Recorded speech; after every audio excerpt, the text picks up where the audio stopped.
Fadel Bajide akhirnya harus menghadapi konsekuensi dari ketidakpatuhannya terhadap panggilan polisi. Dalam sebuah langkah tegas, pihak kepolisian menjemputnya secara paksa di kediamannya setelah sebelumnya Fadel mangkir dari panggilan.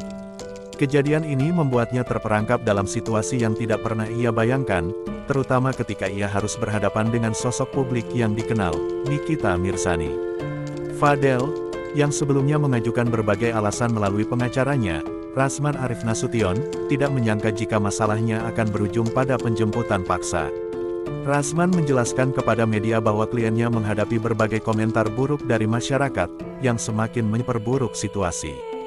Dalam penjelasannya, Rasman menekankan bahwa Fadel sebenarnya memiliki alasan yang kuat untuk tidak hadir, namun penjelasan tersebut tampaknya tidak cukup bagi pihak kepolisian. Kekhawatiran Fadel semakin meningkat ketika mengetahui bahwa kakak Nikita Mirzani, yang merupakan salah satu pihak yang merasa dirugikan, juga ingin melihat secara langsung sosok yang dianggapnya telah merusak hidup keponakannya, Loli. Kejadian ini menambah ketegangan dalam situasi yang sudah cukup rumit, dan Fadel merasa tertekan oleh tekanan dari berbagai arah. Saat pihak kepolisian tiba di kediamannya, Fadel tidak bisa berbuat banyak.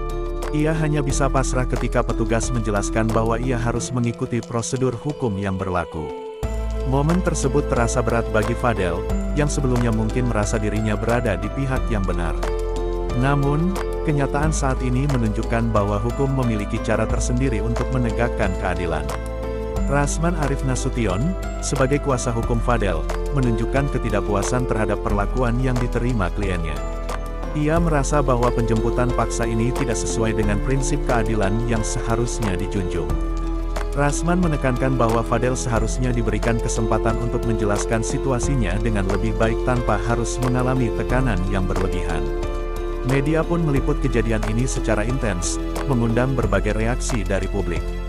Banyak yang bersimpati kepada Fadel, sementara yang lain mencemooh tindakan dan keputusan yang diambilnya. Kejadian ini menyoroti betapa rumitnya dunia hukum dan bagaimana publik dapat memberikan penilaian yang seringkali tanpa memahami keseluruhan konteks. Fadel kini berada dalam posisi yang sulit, terjebak dalam jaringan masalah hukum yang semakin rumit. Ia harus menghadapi konsekuensi dari tindakan yang diambilnya, dan di sisi lain, Rasman berjuang untuk membela hak-haknya.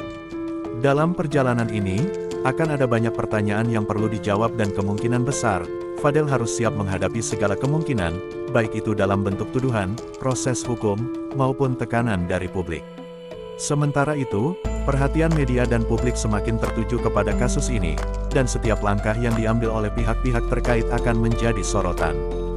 Fadel Bajide, yang awalnya hanya seorang individu biasa, kini menjadi pusat perhatian, terperangkap dalam drama hukum yang kompleks.